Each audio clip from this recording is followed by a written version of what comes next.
What did you see from Haskins? I think early on we saw a lot of the concerns right in front of our eyes, but he did improve slightly. Did you see a couple of traits or a couple of things that left you optimistic about Dwayne Haskins entering year two? Yeah, I think he did improve. And I think I watched him every week, and I think there was incremental improvement every week. I thought he got a little better within the pocket. He does not have quick feet, but he got a little better as the season progressed in terms of movement. And from everything we've read, he's lost weight, he's lost body fat. So while he's never going to be a true second reaction quarterback, that's not his game. You need some of that in the NFL. And he did show a little of it. And with the loss of weight and body fat, maybe he'll show a little more as he continues his career. He's got a big arm. He's willing to turn it loose.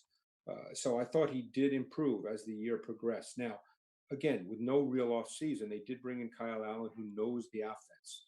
Um, I think the difference in talent is such that Haskins will be the guy, but it'll be interesting to see how it plays out. There's no off season here, so obviously everybody's doing virtual learning. So we'll see. But Haskins will end up being the quarterback. He was your classic guy for the internet scouts, John. Because as soon as he had a good year, everybody said, "Oh, see, I told you so. He was going to be great." He was one of those guys. But he's got dynamic quickness and dynamic speed, and it really showed up on tape. Now he showed some of that at Ohio State, but those guys tend to get put into categories, and he showed more than that in the NFL.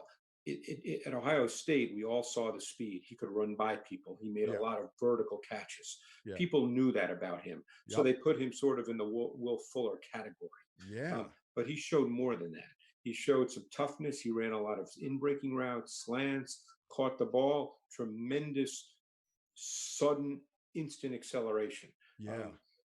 So he got open, right? He created separation. He got open. Yeah. I mean, I'm not sure I'd say he's exactly Henry Ruggs, but I think he showed that kind of instant acceleration on short throws when he caught the ball. So, yeah, he was really, really good. He even lined up at X last year, given his size, and had a lot of good snaps at X.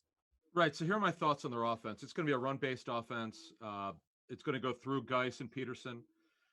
They're going to have to figure out a way to use Antonio Gibson, who's a fascinating player who could be a running back, slot receiver, any way you want. I'm sure they'll figure out a way to use him. The good thing is, look, Scott Turner experienced coaching and calling plays last season with Christian McCaffrey. Not that Gibson is the same guy, obviously, but there's certain ways you could use him that are similar. Now, let's get over to receiver. Here's the deal on McLaurin. Low production at Ohio State. Paris Campbell's the guy there. Teams were not comfortable with drafting a guy high who didn't have a lot of production. However, great Senior Bowl week. Not the biggest guy in the world, obviously, but good Senior Bowl week. Put himself on the map there. Tape good, but again, didn't have a lot of catches. And as Greg said, look, everyone, it's easy to say after the fact that now everyone thinks he's going to be great or was going to be good. No one knew that. He's really a one-man. Yeah, he's a one-man band. I had a GM tell me that the biggest issue he has with this offseason with development on offense are wide receivers and quarterbacks because they're not going to get on the field. Right. So thinking Gandy Golden theoretically down the road for dynasty leagues could be pretty good because there's an opportunity there. They have a bad receiver core. This just other than McLaurin, they have no one you could depend on. Trey Quinn is the default slot receiver. Okay, no, it's just not a good group. So yeah. And by the way, tight end, they're deplorable. Yeah, they are deplorable. Jeremy Sprinkle may not even make the cut. With Thaddeus Moss. They don't have any. Well, Thaddeus Moss wasn't drafted, but yeah, I know they don't have anyone there. So they're telling you what their offense is going to be. It's going to be run first. That's a philosophy, and throw when you need to.